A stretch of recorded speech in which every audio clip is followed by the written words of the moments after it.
بسم اللہ الرحمن الرحیم. سامعین السلام علیکم ورحمۃ اللہ وبرکاتہ. یہ سی ڈی آپ کی خدمت میں شعبہ دارالاشاعت کراچی کی جانب سے پیش کی جا رہی ہے. ملنے کا پتہ دارالاشاعت اردو بازار کراچی پاکستان. ای میل ishaat@digicom.net.pk. الحمد لله نحمده ونستعينه ونستغفره ونؤمن به ونتوكل عليه ونعوذ بالله من شرور أنفسنا ومن سيئات أعمالنا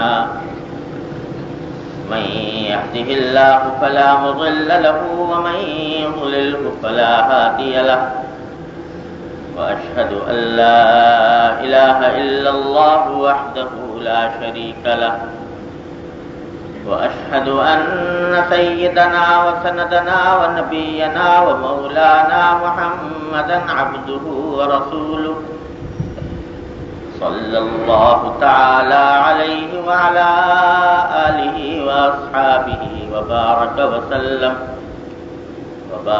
وسلم تسليما كثيرا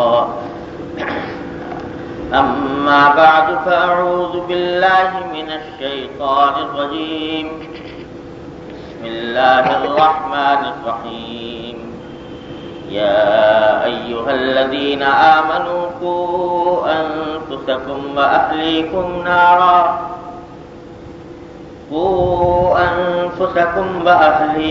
نارا وقودها الناس والحجارة عليها ملائكة غلاظ شداد لا يعصون الله فيما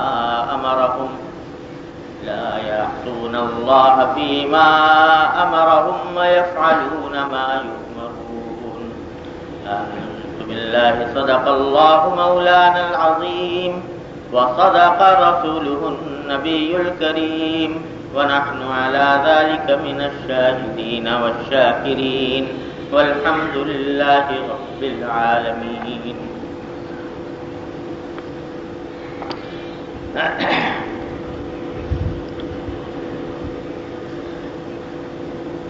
باب وجوب امره اهله واولاده المميزين وسائر من في رعيته بطاعة الله تعالى ونهيهم عن المخالفة وتأديبهم ومنعهم عن ارتكاب منهي عنه. یہ اس کتاب میں جو ہم ایک عرصے سے پڑھ رہے ہیں ریاض الصالحین، اس میں ایک باب یہ قائم کیا ہے جس میں یہ بیان کرنا مقصود ہے کہ انسان کے ذمے خود صرف اپنی ہی اصلاح واجب نہیں ہے، بلکہ اپنے گھر والے، بیوی بچے اور اپنے ماتحت جتنے بھی افراد ہیں جو اپنے ماتحت سمجھے جاتے ہیں ان کو دین کی طرف لانے کی کوشش کرنا، فرائض و واجبات کی ادائیگی کی تاکید کرنا اور گناہوں سے اجتناب کی تاکید کرنا، یہ بھی انسان کے ذمے فرض ہے. یہ بیان کرنے کے لیے یہ باب قائم کیا ہے اور اس میں کچھ آیتیں نقل کی ہیں اور کچھ احادیث نبی کریم صلی اللہ علیہ وسلم.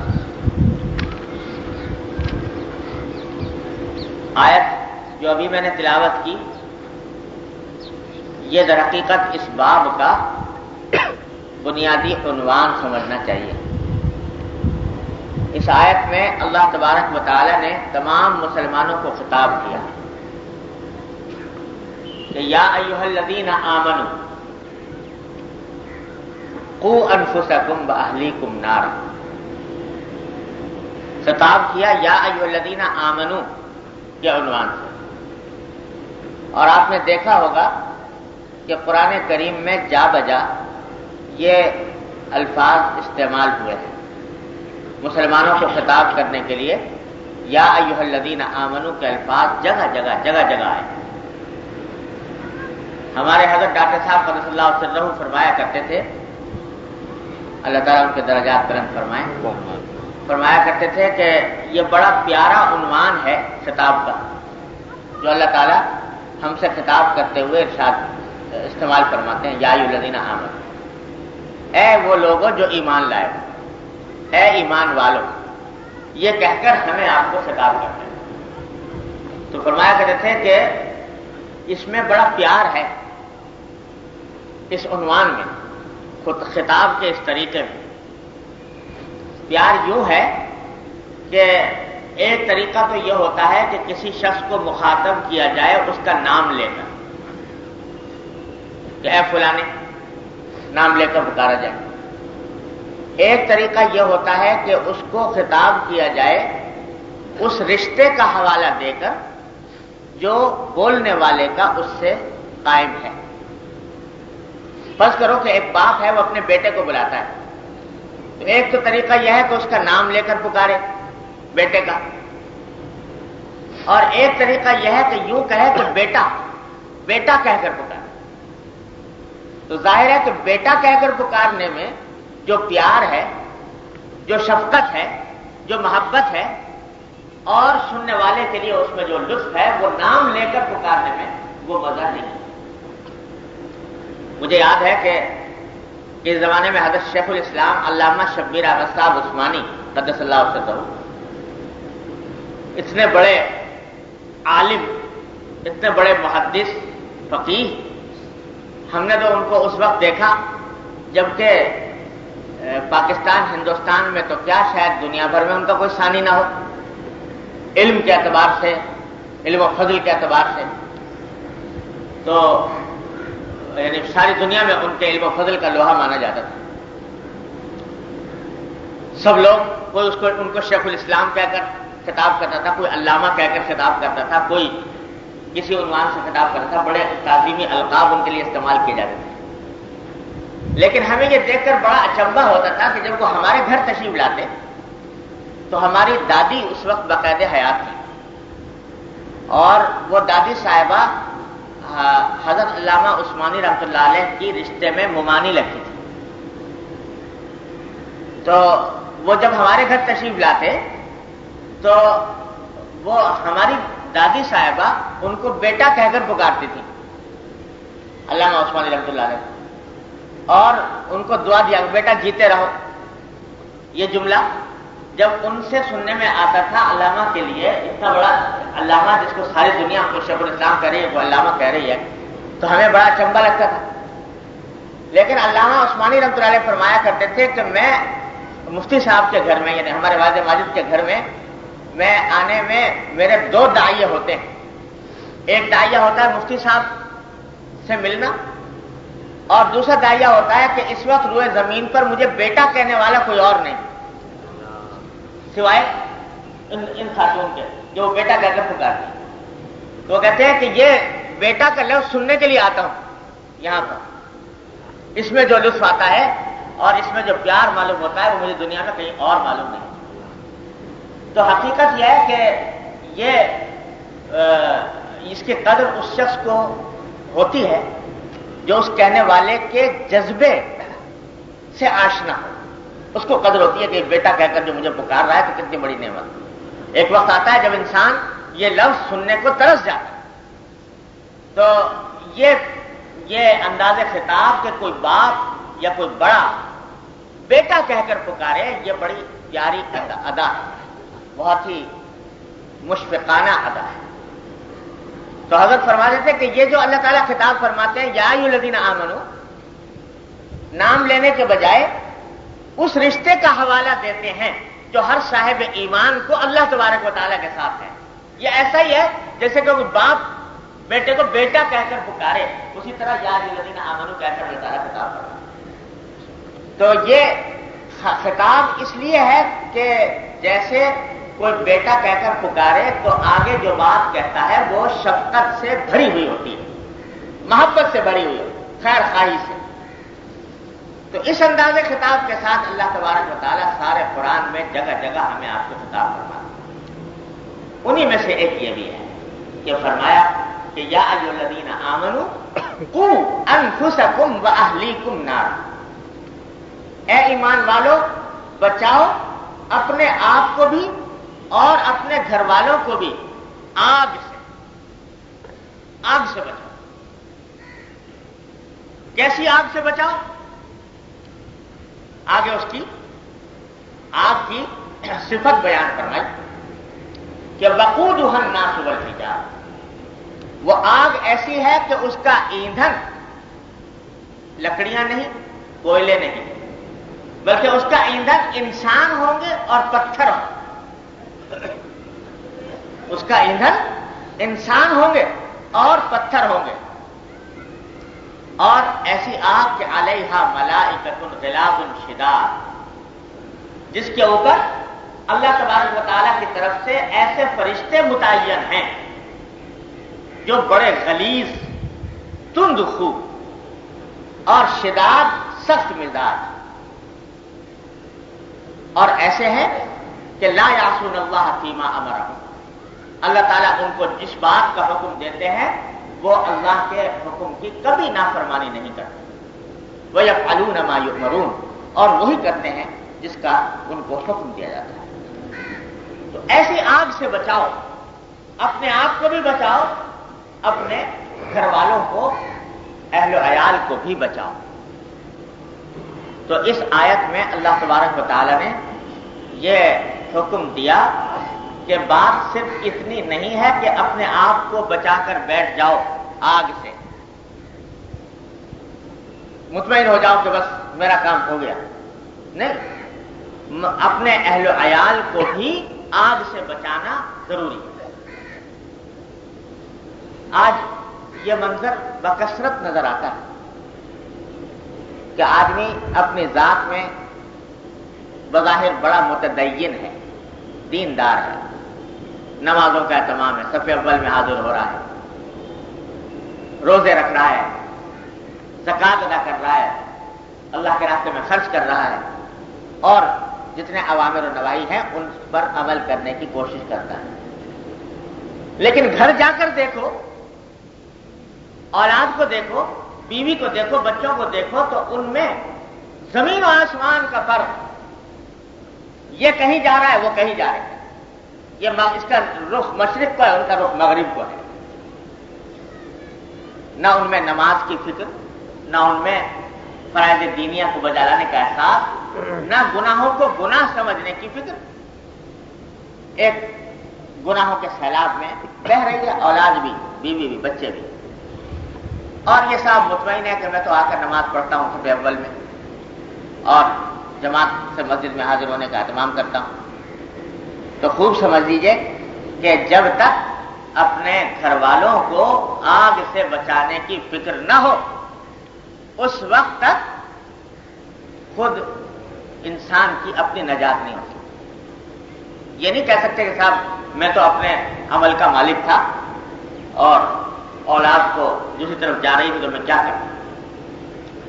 ان کو بچانا بھی تمہارے اپنے فرائض میں شامل تھا، اس میں کوتاہی کی تو مواخذہ ہوگا آخر۔ اللہ، عجیب لفظ استعمال کیا قرآن نے بھی یہاں پر، فرمایا کہ اپنے آپ کو اور اپنے گھر والوں کو بچاؤ، کس سے؟ آگ سے۔ اس میں ایک عجیب اشارہ فرما دیا ایک شبہ کے جواب کی طرف جو عام طور سے دلوں میں پیدا ہوتا ہے۔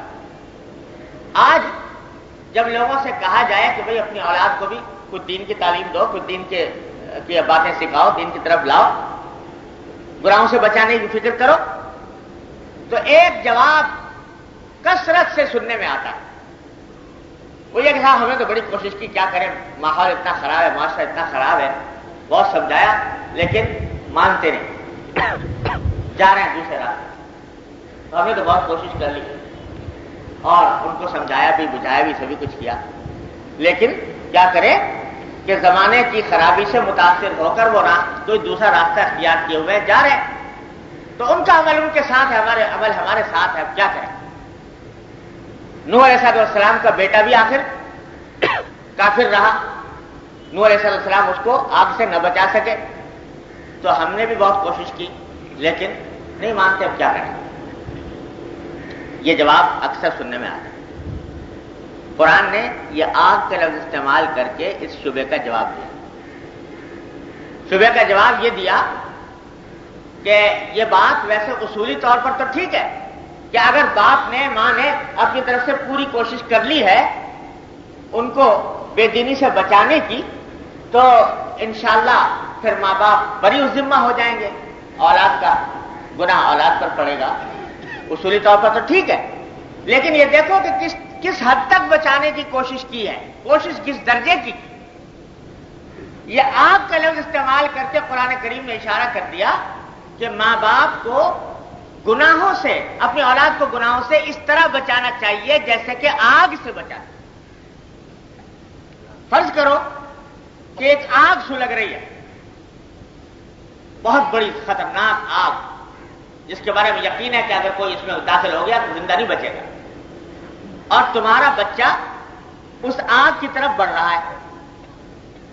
نادان بچہ یہ سمجھ کر کہ یہ بڑی خوش منظر چیز ہے، خوبصورت چیز ہے، اس خوبصورت چیز کو خوبصورت سمجھ کر آگ کی طرف بڑھ رہا ہے. تو بتاؤ کیا کرو گے؟ کیا یہ اس پر اتفاق کرو گے کہ وہیں سے دور سے بیٹھے بیٹھے کہتے رہو کہ بیٹا نا مت جانا، یہ آگ بڑی خطرناک چیز ہوتی ہے، اس میں داخل ہوگے تو جل جاؤ گے، مت جاؤ. کیا صرف زبانی کہنے پر اتفاق کرے گا کوئی باپ کوئی ماں کہ دور سے بیٹھ کے سمجھا دیا، کہہ دیا وہ ہمیں دو؟ اس کے باوجود اگر داخل ہو گیا تو کیا یہ کہہ کر فارغ ہو جائے گا کہ میں تو اپنا فرض ادا کر دیا تھا، سمجھا دیا تھا، کہہ دیا تھا زبان سے، نہیں مانا تو میں کیا کروں، آگ میں خود ہی کود گیا؟ کوئی ماں باپ ایسا کر سکتا ہے؟ کوئی ایسا نہیں کرے گا. اگر واقعی ماں ہے، واقعی باپ ہے، تو اس کی نیند حرام ہو جائے گی، اس کی زندگی حرام ہو جائے گی. اس کو آگ کی طرف بڑھتا ہوا دیکھ کر جب تک آگے بڑھ کر اس کو گود میں اٹھا کر وہاں سے نہیں لے آئے گا اس وقت تک اس کو چین نہیں آ سکتا. اس واسطے صرف زبانی سمجھانے پر، زبانی فہمائش پر اکتفا نہیں کریں. تو اللہ تبارک و تعالیٰ فرما رہے ہیں کہ جب تم ایک چھوٹی سی آگ جو دنیا کی آگ ہے اس سے بچانے کے لیے اپنی اولاد کو کیا زبانی جمع خرچ پر اکتفا نہیں کرتے تو وہ جہنم کی آگ جس کی کوئی حد و نہایت نہیں، جس کا یہاں پر تصور نہیں کیا جا سکتا، اس سے بچانے کے لیے کیا یہ کافی سمجھتے ہو کہ میں نے زبانی جمع خرچ کر لیا، زبانی طور پر سمجھا دیا، بس کافی؟ تو یہ سمجھنا کہ صاحب ہم نے تو اپنا فریضہ ادا کر دیا، یہ بات آسانی سے کہنے کی نہیں.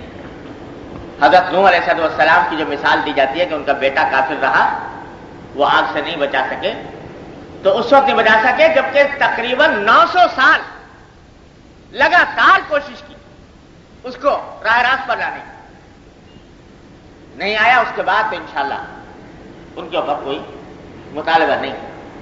لیکن یہاں تو حال یہ ہے کہ ایک دو مرتبہ کہا اور پھر فارغ ہو کے بیٹھ گئے، میں تو کہہ دوں. تو بھائی گناہوں سے بھی اسی طرح بچاؤ جیسے کہ آگ، حقیقی آگ سے بچاتے ہو.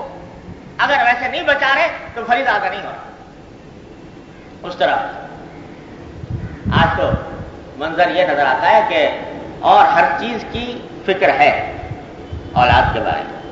یہ بھی فکر ہے کہ اس کی تعلیم اچھی ہو، یہ بھی فکر ہے کہ اس کا کیریئر اچھا بنے، یہ بھی فکر ہے کہ اس کا معاشرے میں مقام اچھا ہو، یہ بھی فکر ہے کہ اس کو کھانے اور پینے کا اور پہننے کا انتظام اس کا ہو جائے، لیکن دین کی فکر نہیں. ہمارے جاننے والے تھے ایک مرتبہ، اچھے خاصے پڑھے لکھے دیندار تہجد گزار، تو وہ ایک دن کہنے لگے اپنے ایک لڑکے کے بارے میں. لڑکے کو نے کہیں اپنا جدید انگریزی تعلیم حاصل کی، اس میں ذرا کچھ تھوڑا بہت ملازمت اچھی کوئی مل گئی، کیا ہو گیا؟ تو بڑے خوشی کے ساتھ سنا رہے تھے کہ بھائی ماشاءاللہ ہمارا بیٹا جو ہے وہ اتنا پڑھ لکھ گیا اور اتنا اس کو ایسی ملازمت مل گئی، بڑا معاشرے میں اس کا مقام بن گیا. ذرا بے دین تو ہو گیا، ذرا تھوڑا سا بے دین تو ہو گیا، لیکن یہ کہ کیریئر بڑا شاندار بنائی. اب یہ کہ ذرا سا اس کو اس طرح ذکر کیا کہ ذرا سا بے دین تو ہو گیا لیکن کیریئر بڑا شاندار بنائی. تو معلوم ہوا کہ بے دین ہونا کوئی ایسی بات نہیں ہے، ذرا سی معمولی سی یہ گڑبڑ تو پیدا ہو گئی ہے، لیکن خود بڑے دیندار اور بڑے تہجد گزارا تھا. وہ ہمارے والد صاحب صلی اللہ علیہ وسلم فرمایا کرتے تھے کہ ایک شخص تھا، اس کا انتقال ہو گیا، تو لوگ سمجھ نہیں رہے تھے کہ انتقال ہو گیا، تو کسی ڈاکٹر کو بلا کے لائے تو بھائی ذرا معائنہ کرو اس کا کیا بیماری ہے، کیا ہے، یہ کچھ ہل جل نہیں رہا. تو انہوں نے ڈاکٹر صاحب نے معائنہ کیا. معائنہ کرنے کے بعد فرمایا کہ بھائی یہ تو بالکل ٹھیک ٹھاک آدمی ہے، سر سے لے کر پاؤں تک سب چیز ٹھیک ہے، بس ذرا سی جان نکل گئی ہے. تو اور سب ٹھیک ہے، ذرا سی جان نکل گئی ہے. تو بالکل اسی طرح انہوں نے کہا کہ یہ اور تو بڑا شاندار کیریئر بنا لیا، ذرا سا بے دین ہو گیا.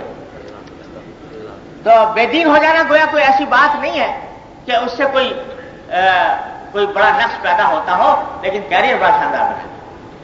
یہ فکر پیدا ہو گئی کہ اور ہر چیز کی فکر ہے، دین کی طرف توجہ نہیں. بھائی اگر یہ دین اتنی ہی ناقابل توجہ بات تھی تو آپ نے کیوں تکلیف فرمائی؟ یہ سب تہجد گزاری کی اور نمازیں پڑھنے کی اور جماعت کرنے کی اور مسجدوں میں جانے کی. اگر یہ ایسی ناقابل توجہ بات تھی، آپ بھی اپنا کیریئر بنا لیا ہوتا آپ نے بھی اسی طرح. تو شروع سے اس بات کی فکر نہیں کہ بچے کو دین کی تعلیم ہو.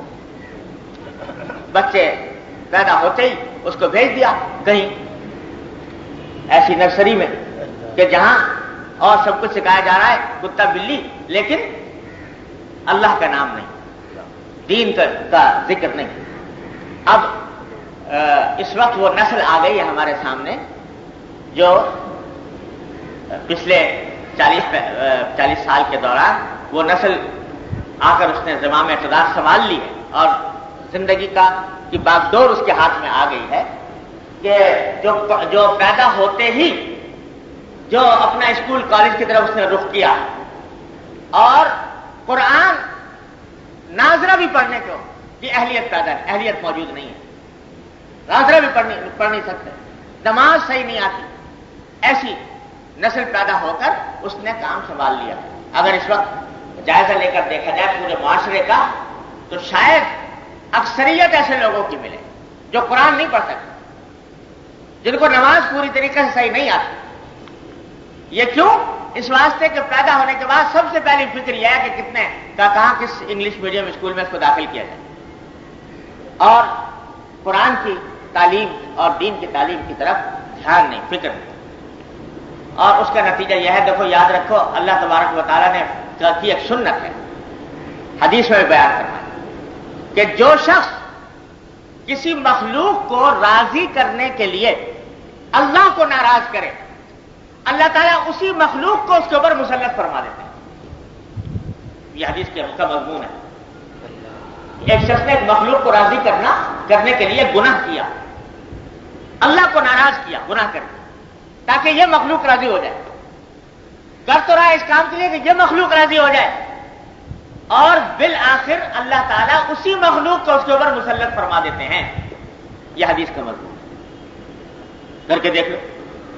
تو یہاں بھی صورتحال کیا ہے کہ اپنی اولاد کو، بچوں کو راضی کرنے کی خاطر کہ ان کا کیریئر اچھا بن جائے، ان کی آمدنی اچھی ہو جائے، ان کا معاشرے میں ایک مقام بن جائے، اس کی خاطر اللہ کو ناراض کیا، دین نہ سکھایا، قرآن نہ سکھایا.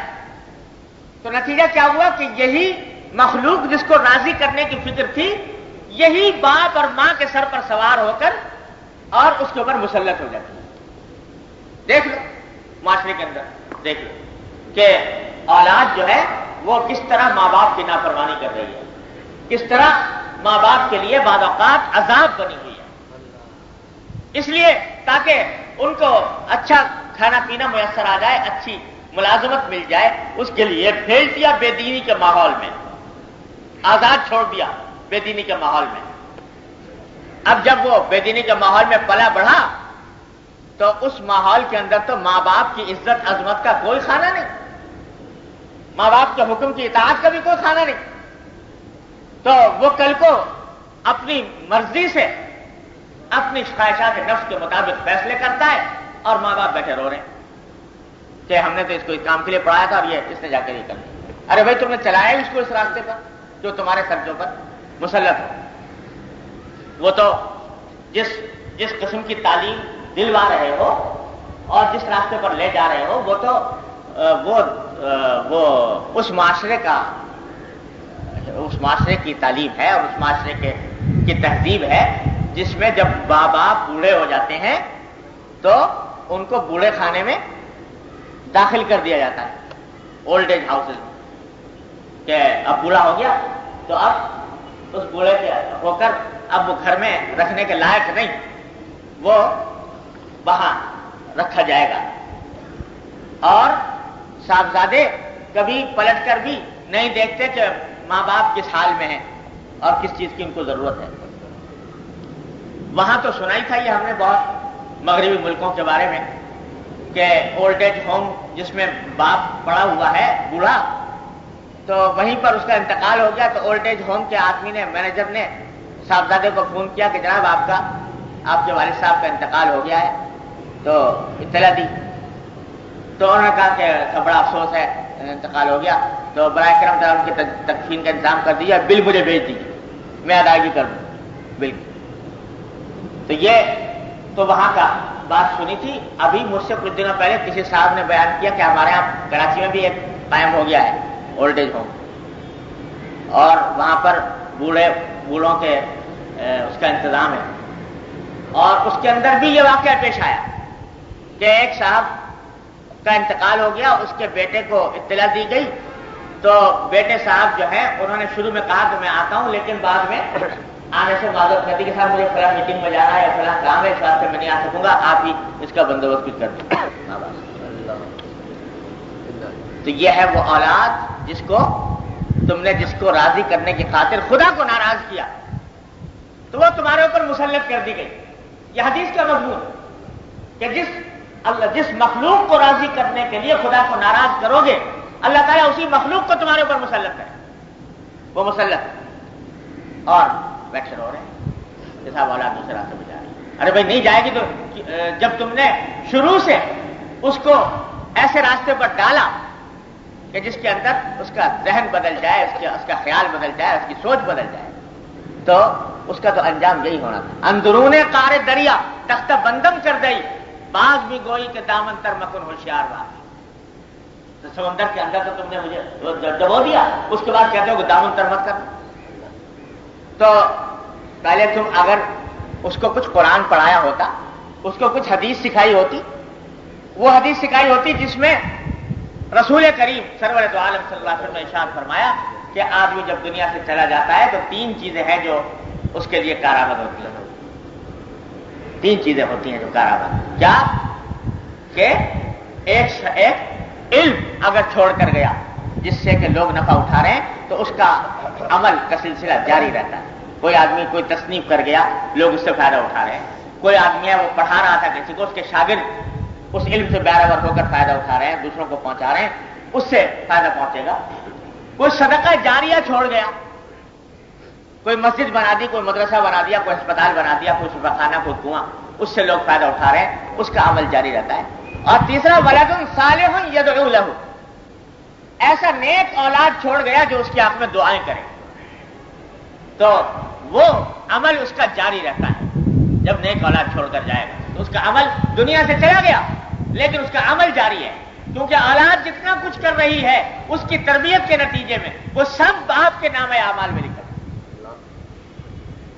تو یہ اگر پڑھایا ہوتا اور یہ اگر سکھایا ہوتا تو یہ انجام نہ ہو، لیکن کیونکہ اس راستے پر چلایا ہی نہیں، اس واسطے یہ انجام آنکھوں کے سامنے نظر آ رہا ہے۔ تو بھائی یہ اولاد کو دین کی طرف لانے کی فکر یہ اتنی ہی لازمی ہے جتنی کہ اپنی اصلاح کی فکر۔ اس کو یہ سمجھنا کہ ہم نے اپنی زبان سے کہہ دیا، سمجھا دیا، یہ کافی نہیں، جب تک کہ اس کی فکر، اس کی طرف اسی طرح پیدا نہ ہو۔ جیسے میں نے مثال دی کہ آگ سے آگ نظر آ رہی ہے سامنے دہکتی ہوئی، اس سے بچہ بڑھ رہا ہے، تو آپ کو چین نہیں آ سکتا جب تک کہ اس کو اٹھا نہ لیں۔ اسی طرح یہاں پر اور سارا قرآن بھرا ہوا ہے اس حکم کی تاکید۔ جتنے انبیاء علیہ السلام کا ذکر فرمایا ان سب کا واقعہ بیان کرتے ہوئے باری تعالیٰ فرماتے ہیں کہ وَيَأْمُرُ